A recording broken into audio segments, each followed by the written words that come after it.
Afternoon, everyone. And it should be noted that this Honor Your Promise Everyday program, Marriage Support Group, is sponsored by the Elpida Topo Ministries. And we are forever looking for other persons to join us here to ensure that our ministry and the purpose for which God would have set us up will be thoroughly satisfied. I'm happy again this evening to have a very close friend, more like a daughter to me than anything else. Let me put on a fatherly kind of gesture here, but a person who is quite informed and capable of satisfying what's required. I said it the last year, the first session, I would have dealt with all the sessions, all 12 of them. We are delving deeper, and therefore it becomes a lot more challenging, and therefore the assistance of other professionals that's required. And thank God we have been having informed facilitators coming by. We had Dr. Tobias the last time, and he's coming again next session. And this evening, we have another brilliant mind with us. Her name is Shyrla Lessy-John. Mrs. Shyrla Lessy-John. Of course, she's a married lady. She's married to a stately gentleman, Eunice John. He's a retired educator for over 30 years. He also serves as an elder in one of our churches and the family life leader and personal ministry leader of his local church. So she's married to a man of spirit, just the same. They have two adult children, and she puts it this way, she has two best sons-in-law. She has not yet met mine, perhaps. That's the reason why she can say best, but leave it that alone for now. I'll give her that. She said she has the best sons-in-law. I'll challenge that outside of this forum. And of course, she is an experienced counselor and therapist. For over 28 years, she's involved in that. So we do have a person who is just beyond just simply the information, but a person who carries the experience here. She would have held several positions that give to her the experience that I'm boasting so much about right now. She served as the managing director and therapist of an organization, Lessy-John and Associates, Mediation and Counseling Services. She is the managing director there and the therapist there. She served before this time as the manager and counselor for a facility for women and children survivors of abuse. She served there. She also served as a peer support counselor. And of course, she's a guest lecturer right now at the USC, University of the Southern Caribbean, where she is teaching their counseling and psychology. Of course, she's a motivational speaker. That's the reason why I'm so thrilled to have her here with us this evening. And one of the areas that she's very much on top of is this topic that she is dealing with this afternoon, successful parenting. And therefore, without taking any much more of her time, I pass over the mic to Sister Mrs. Shyrla Lessy-John as she deals this afternoon with the subject parenting differences. Sister John, welcome and thanks for accepting the invitation to share with us and God's guidance as you talk to God's people. So over to you, Sister John. Thank you so much, Pastor Sampson. Hi, Sister Sampson, my big sister. It's good to see you. Thank you. I don't know if you all would see the resemblance, but many times I am asked if she's my sister, so especially when our hair is cut the same way. Thank you so much for having me here. It is definitely an honor to be a part of this program. It's good to see you, Gail. And it has been some time in the making. I'm finally here to share with you. I hope that as I share, you will be given good tools to ensure that you are not part of the issues revolving around parenting. Before I start, let me just put in a disclaimer. I am in no way, no how, the perfect parent. All right? thank God for Jesus. Thank God for therapists. Thank God for education that I was able to, with my husband, harness things and pull it in before, things went a bit awry. So, without much ado, let's kick off. Now, let me ask you a question. How many of you ever asked yourself, and you could use the hand raising device on Zoom to let me know how many of you ever had to ask yourself, why do I always have to be the strict one? Or why does my partner undermine me in front of the children? Why do rules change depending on who is at home? So if mommy is at home, rules are rules. If daddy is home, rules are laxed. Or why is discipline such a battle between the both of us? Anybody ever had to ask those questions? I'm not seeing any hands up. I don't know if anybody else is seeing. So these are questions. And if you probably have those questions, oh, wow, they are coming in fast and furious. Yes, so good. I am happy. It means, therefore, that I am speaking to the right crowd. So sit back, buckle down, get your pens, get your paper as we get this show on the road. Now, as couples, one of the most common areas that we have differences is in parenting. Now, both of you love your children. You love your children. And I will tell you this, when you decided to be a parent, you did not kick off and say, you know what, I am going to clash. You don't plan to have discord. That was never in the game. As a matter of fact, when we saw that bundle of joy, we just thought about all the good things we could do. And then, according to the people, kadanga start. Trouble start in the marital space. And the reality is, and I'll tell you this, it may bring some level of comfort to you. Differences in parenting is inevitable. You want me to repeat that so you can be sure that you heard what I said? I am saying the differences in parenting is inevitable. And there's a reason for that. You see, we will parent differently for a number of purposes. One, our history, our personality, and our stress. USC is my alma mater, and there's something that they say, we have unity in diversity. So being different is not an issue. It's when we lack unity. When differences begin to divide us, that is when we have an issue. And,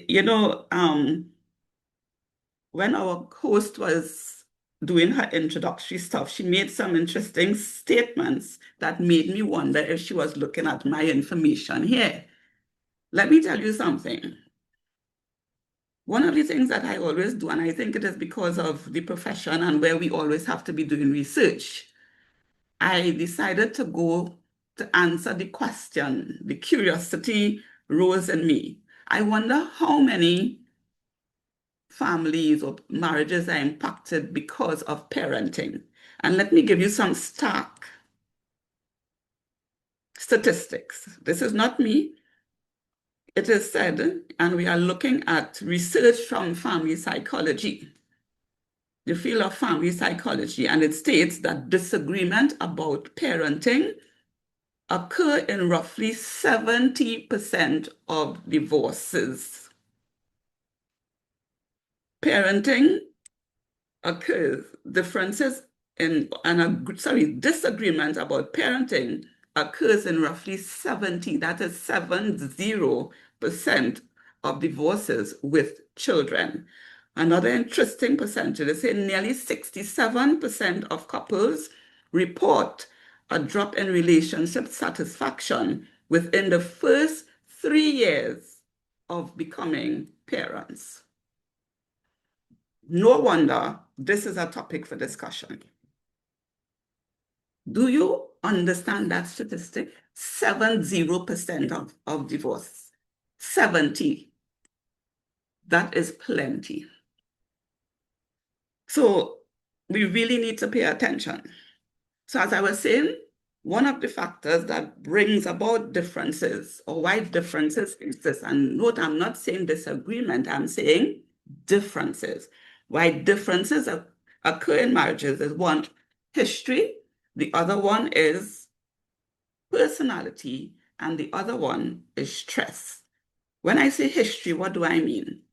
When we say history, we are talking about our upbringing, our family of origin, how we were parented. How we were parented influences how we parent.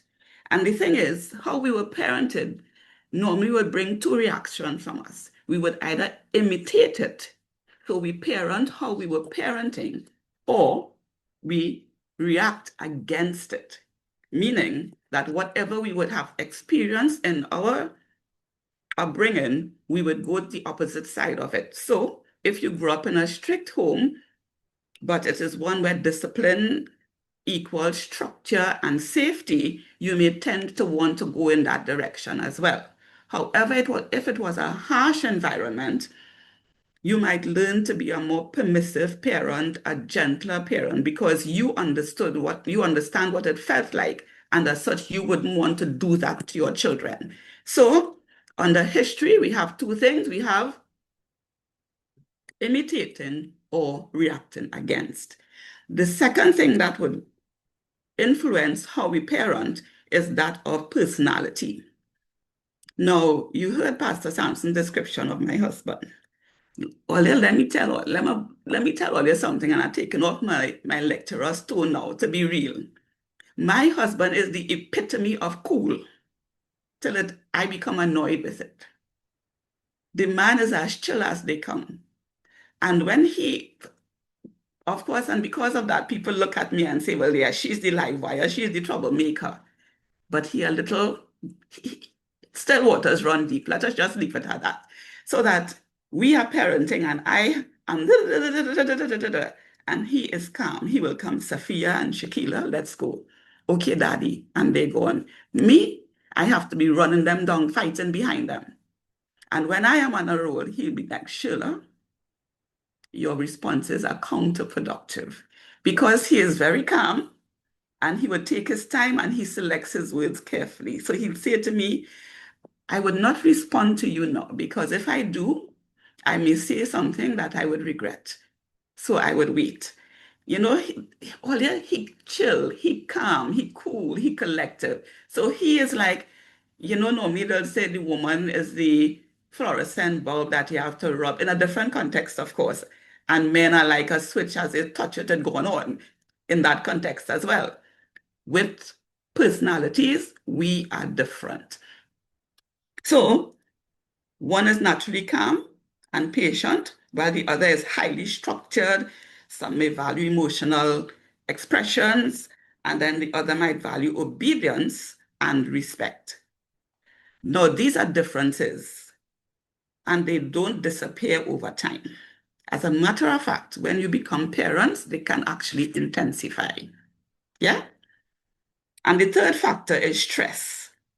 Stress and roles that we play. So sometimes what you have, and interestingly, most of the times you find that the mother is the person in this position where she spends more time with the children. So she would be handling most of the discipline or spends more time. That parent may feel overwhelmed at times. They may feel unsupported or resentful.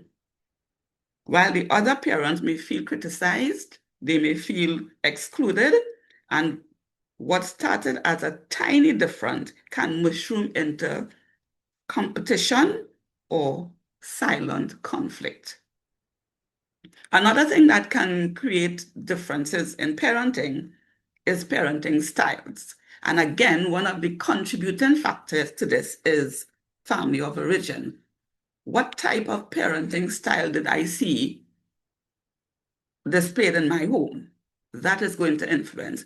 But The difference here is that as we are exposed to information, as we interact into the wider community, there are things that we may see. We enter into programs like these and we hear things, and as such, we change our perspective on parenting and adopt a parenting style. But you would have gone there in the absence of your partner. So you are both from two different environments, exposed to do two different things. And therefore, what you have is where you're coming to parenting with a style that fits into your perspective of parenting. So that this is where you hear about the authoritarian versus the authoritative approach. You have the strict versus the lenient. You have the laissez-faire, as they say, where one is very permissive while the other one has structure. You have consistency versus inconsistency. And then you have one that it is the biggest pitfall that we have, where some parents believe that talking about the issues in the presence of the children, or what I will say public, no. So whenever you hear me say public, it means children outside of where we are having pillow talk, or outside of the bedroom where there's a private conversation is happening in the atmosphere. Children can hear, and sometimes it even extends to where we are having the conversation among people. So you get into an argument, and I recall just recently where there was a parenting discussion taking place at an event. And I mean, I had to walk away and try to get the person to understand time and place is important. So that is the biggest one that we have to deal with. And that is a type of parenting style that some people adopt, where whatever has to happen, the children will hear about it. Yeah? Now, the issue here is that that can lead to a whole lot of problems. You see, when we are having this taking place, we send signals to our children. Children believe that they can now choose a side, right? Children feel that they can go to whichever parent will allow them, would give them the yes. And it's not that they are manipulating the situation, they are adapting to their environment.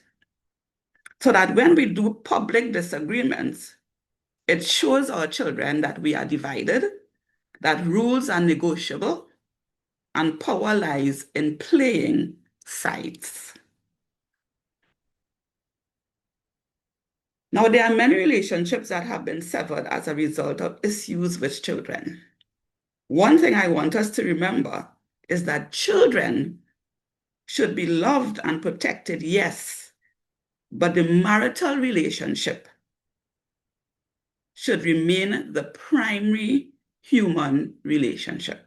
You see, brethren, and hear me, church is something else. I am saying brethren. You see, ladies and gentlemen, the first thing that happened in Eden is that the Lord said to the woman, the couple, therefore shall a man leave his parents and cling to his children. Yeah? Am I accurate? No. Who are we to cling to? Our spouse. Our spouse. So that our first covenant relationship is with our spouse. Then the next instruction God gave, be fruitful and multiply and replenish the earth. We also know that children are a heritage of the Father. Our children, therefore, are our first stewardship responsibility. Do we get that? So our children are our stewardship responsibility, but our spouses are our first covenant relationship. Therefore, the counsel of Matthew chapter 19 and verse 9 applies even to children. What God has joined together, let no man put asunder. That includes children. All right? So in the next few minutes, what we'll be discussing is how parenting differences can affect your marriage.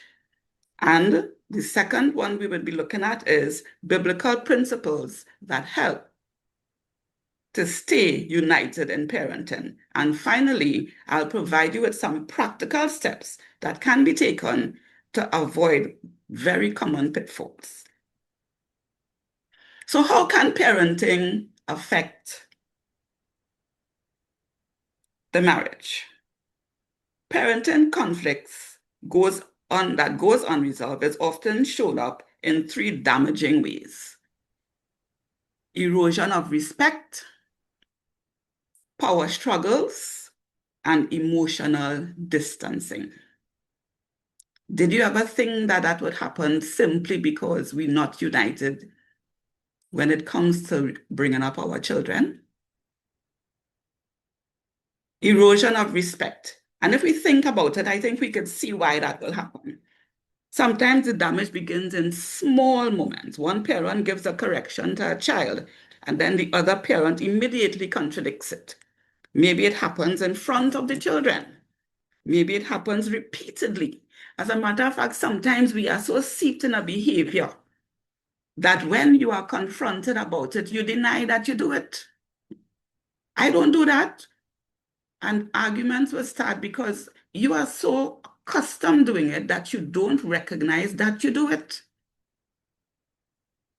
The thing is, over time, something that's subtle but becomes significant.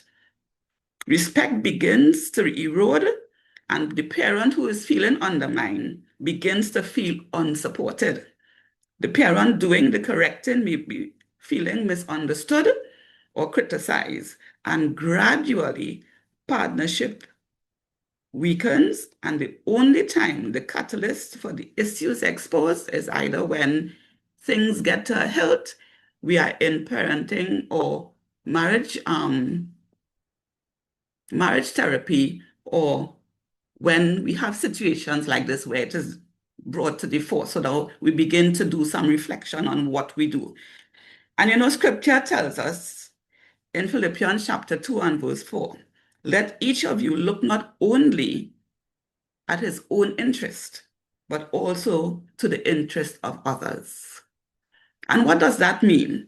It simply means that we should consider our actions and how it affects the other person.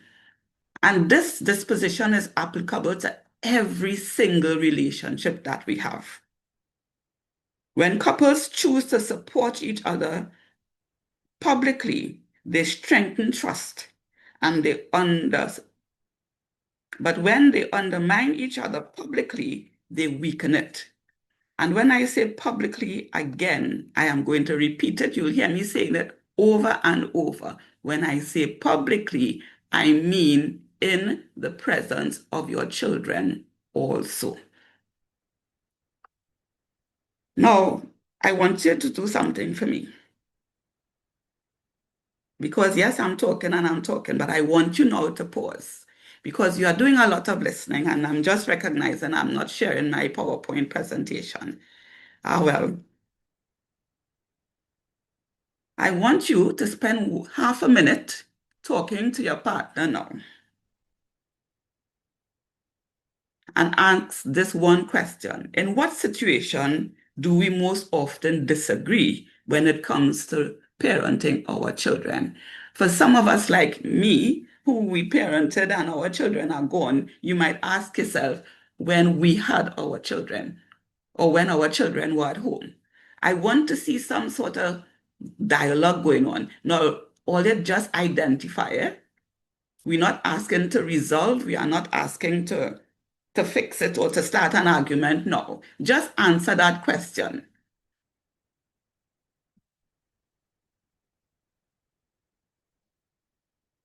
In what situation do we most often disagree when it comes to parenting? And if you're brave enough and you want to share, by all means, drop it in the chat.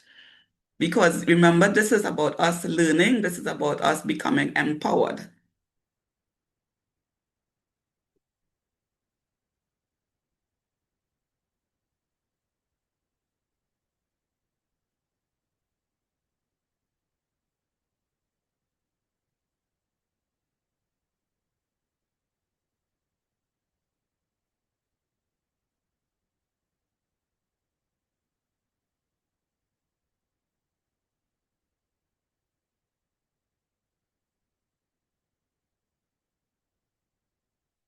So we have it.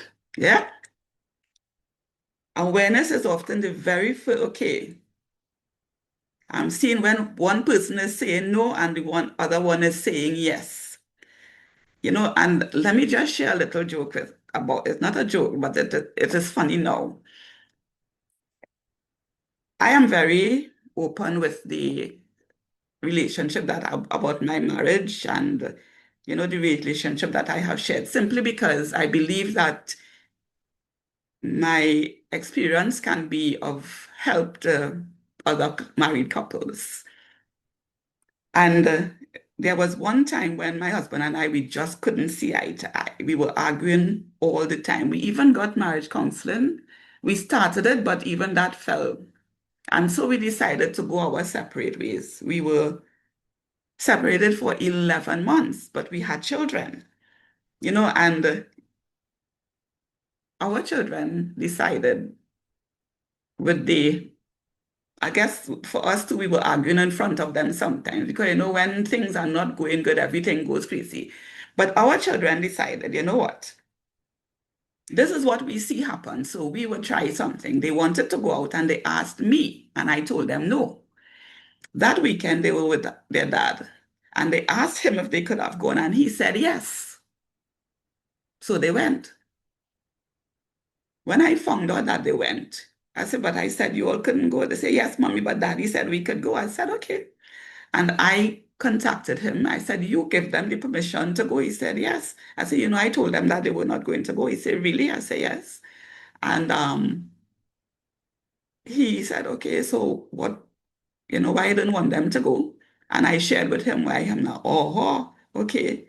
And we discovered that they were pulling a fast one on us. So after that, when they come to any of us to ask to go anywhere, the next statement was, well, I would need to talk to daddy about it, or I need to speak to mommy about it. Do you know that these children became so angry with us? They told us, you know what, it's better the both of you move back into the same house because we are here, it's always what daddy say and what mommy say. So it makes no sense that all you're living apart because all you're always having to talk to each other. So we had to remind them that is because whatever was taking place with us is none of their business. It was between both of us, and that doesn't interfere with the fact that we are their parents and we have to make the agreement together. So you see this issue of one parent saying yes and the other one saying no, I could relate to that because they learn quickly. And interestingly, when we have issues of voicing our opinions or the different or contradicting each other in public, this is when it happens. Yeah? I want to now share another story as I transition into the next point I want to make, that I'm going to make. Now, there was this couple who shared that their biggest conflict revolved around their teenage son. This particular time, the son went out and he came home after curfew. So, of course, daddy got there because, fathers and their sons. Listen to me. You see this? You are grounded. You're not going anywhere for the next 2 weeks. And, mummies and the sons. I don't have a son, so I wouldn't know. But she was there. But you're being too harsh with the boy. You don't even know what happened. You just come up and the both of them started an argument. The young man stood there listening to the both of them. And while they got into that argument, he very quietly slipped away and went to his bedroom. They did not even know that he left the space. That evening, their son learned 2 things. If he waited long enough, one parent might very well overturn the other's decision. And the second thing he learned, that his parents were not united. And so I would move on to that second point as to why marriages are affected, and it is power struggle. Often, this is developed between competition that occurs between the parents. Instead of parenting together, couples sometimes slip into patterns like one becomes the strict parent, the other becomes the lenient parent. And children begin to ask who is most likely the one to say yes. And when that began, and what began as a difference slowly becomes a power struggle when parents become competition instead of collaboration. Something else suffer, not just the children, but the marital intimacy. Now picture with me the parents of that young man I told you about after that argument. They argued so much that they didn't even realize that the young man left their space. And it happened in the night, right? Guess what? I believe somebody slept on the couch that night. And if they didn't have or in a guest room, and if that didn't happen, one was on the far end, the far right of the bed, and the next one on the far left, because the vex. But the Bible tells us in Ephesians chapter 4 and verses 9 to 10, two are better than one. If either of them falls, one can help the other. So we understand why it is important to have a collaborative front. Let us remember that parenting is never designed to be a solo effort. It was meant to be a team effort. So we don't want competition inside there. Yeah? The other thing is that parenting disagreements lead to emotional distancing. You see, what happens is that that disagreement can cause major damage. When disagreements about parenting remain unresolved, resentment can quietly grow. Small frustrations become big frustration. Conversations become shorter. Affection becomes less frequent. And sometimes couples begin to avoid certain conversations simply because it has caused argument. So we will not discuss it. And that is why scripture offers us a very wise counsel when it says, do not allow the sun to go down on your wrath. In other words, unresolved conflict has a way of settling into the heart if it is not addressed. It settles. And there's something that I say, when that happens, we form resolutions. We unconsciously form a resolution that we begin to act upon. So you know what? As of now, I have nothing to say. Let the children do what they want, right? I always wrong, so I have nothing to say. And then you begin to act. And when the children do something wrong and you have nothing to say, you're not upset with the children, you're upset with your partner. And when nonsense happens, you're not blaming the children, you're blaming your partner. You are now an absent present parent in the home because whatever happens, you pull aside and you leave everything for them to handle because you know what? They know best. The child goes astray, yeah, that's because I'm always wrong and I don't know what I'm doing. Them alone know what they're doing. Yeah? Am I talking the truth this evening?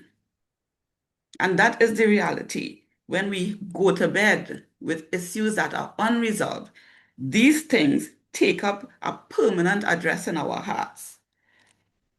The reality is our goal is not to avoid. It is not to avoid the disagreement. The goal should always be to resolve the disagreement. Yeah. Always keep in mind that your spouse is your first covenant relationship. And your children are your first stewardship responsibility. So children have to know the place and you have to put your children in their correct space. So we have explored the problems. All right, and the problems are we have power struggles, then we have emotional distancing, and then we have, what was it? Who could tell me what the other one was?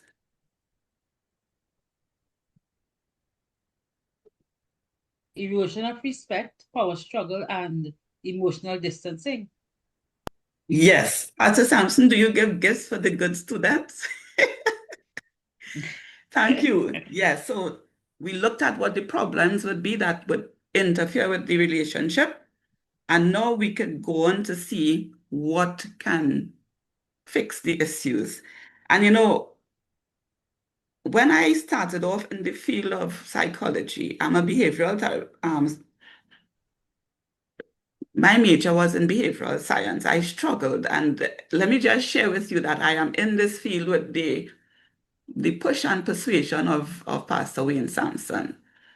I was on what I thought was my dying bed, and he came there to get me involved in this thing. I fought a good fight, and then eventually the Lord said no. Because my struggle was psychology and the issues of mental health and all of these things go against it erodes who God is in our lives and whatnot. Then I recognize through a sermon that when our earthly relationships are hampered, then our heavenly relationships are impacted. So if I do not trust fellow men, how do I trust God?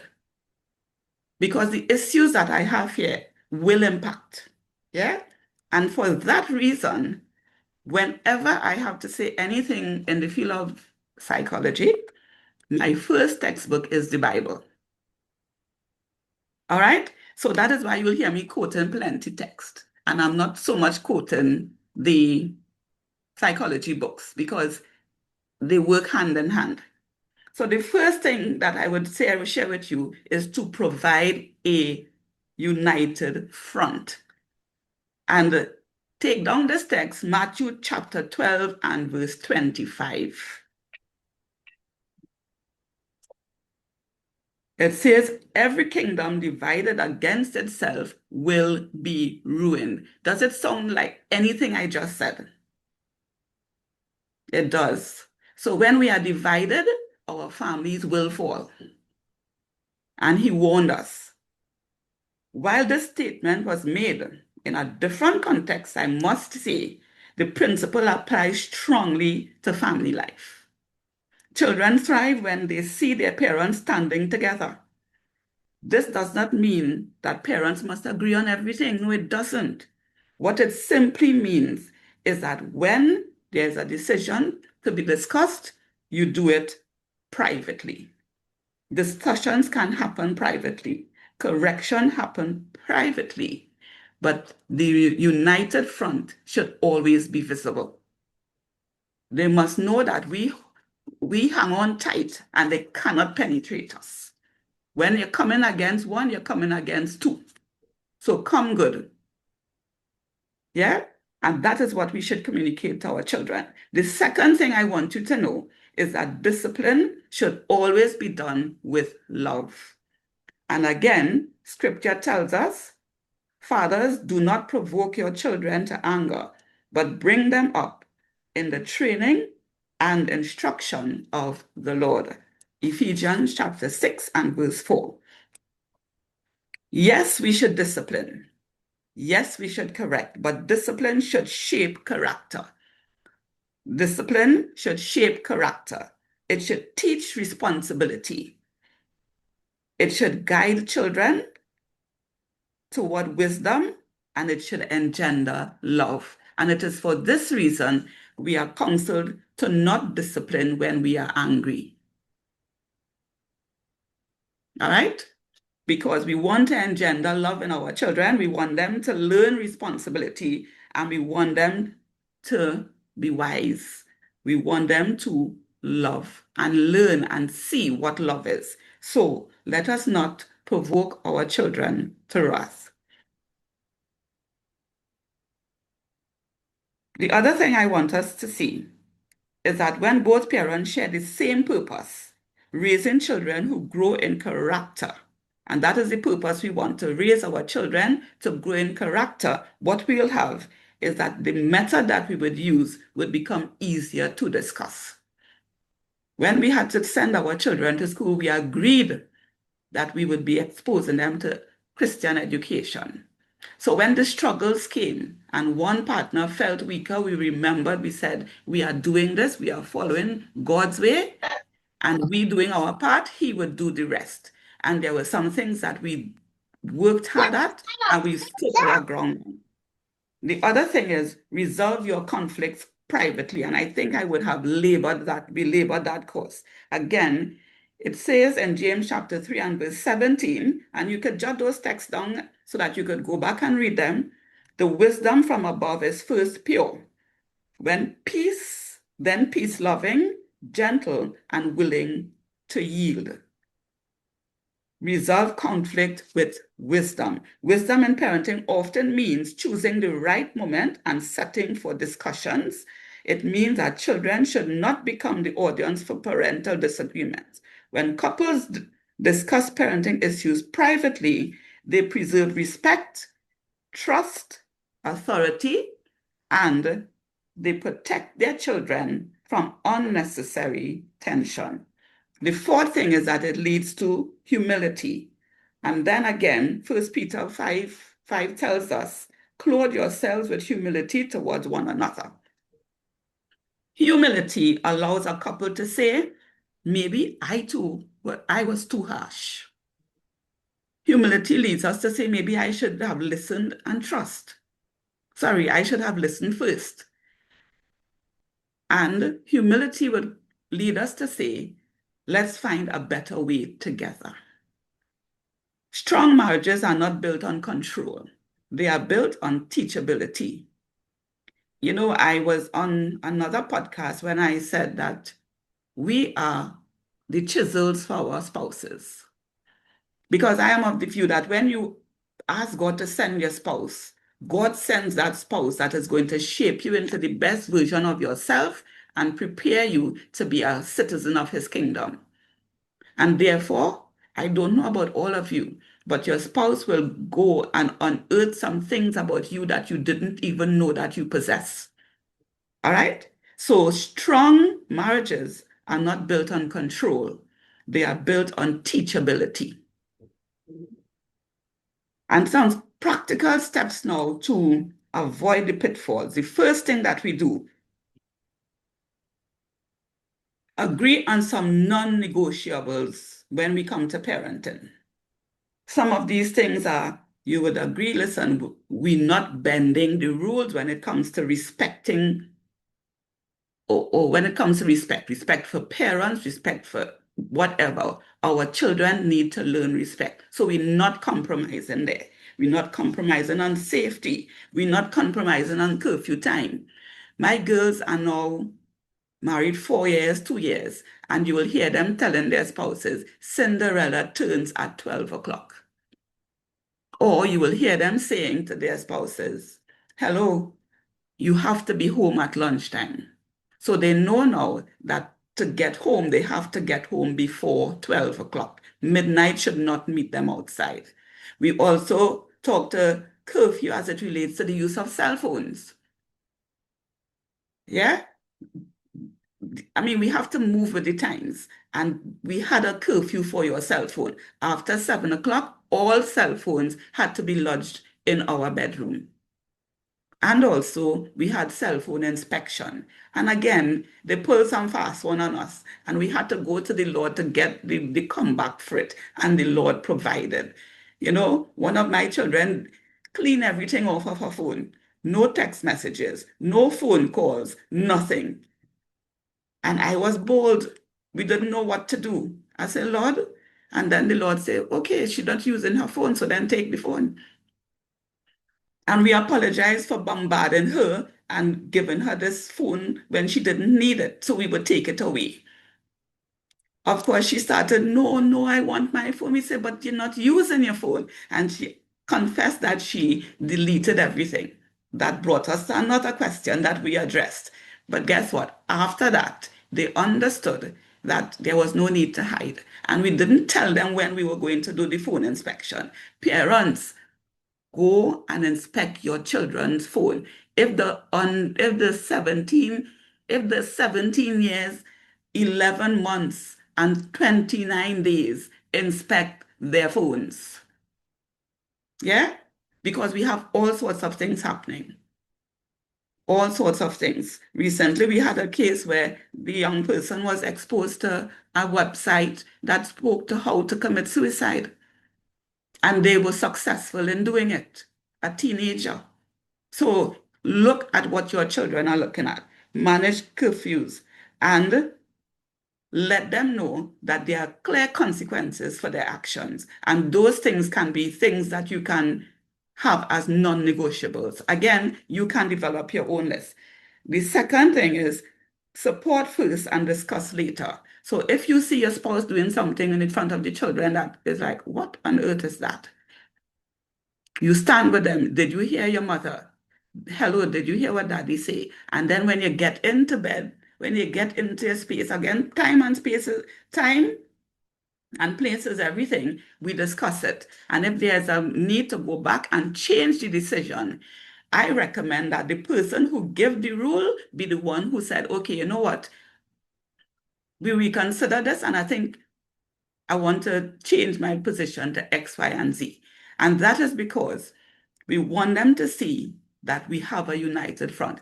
If you believe that your spouse is better able to articulate the change, then you do it together. Both of you go and say, well, let mommy explain or let daddy explain what I mean by this.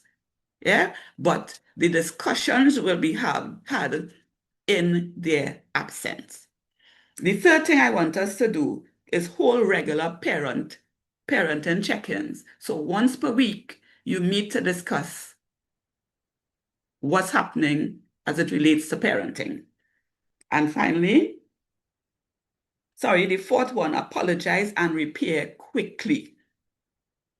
No parent is perfect, so whatever matters most is how parents respond when mistakes happen. And finally, if you know that you've tried everything and you failed, then seek counseling. We have the experts who are also very objective because we listen to both sides. And you might be surprised to know that when we listen, we might realize that both actions are justified. But sometimes justification is not the answer. It's finding a common ground. So before I close, I want you to do another thing for me, and that is spend another half a minute and commit to one of the tasks that you would want to do this week that would strengthen your unity in parenting. Who knows, it may be let us start doing the parenting check-in, something. Make a decision now. And again, you can post it because this is a closed group and you can support each other. So if you made a commitment as parents to do something new this week to preserve and to maintain unity, you can do that.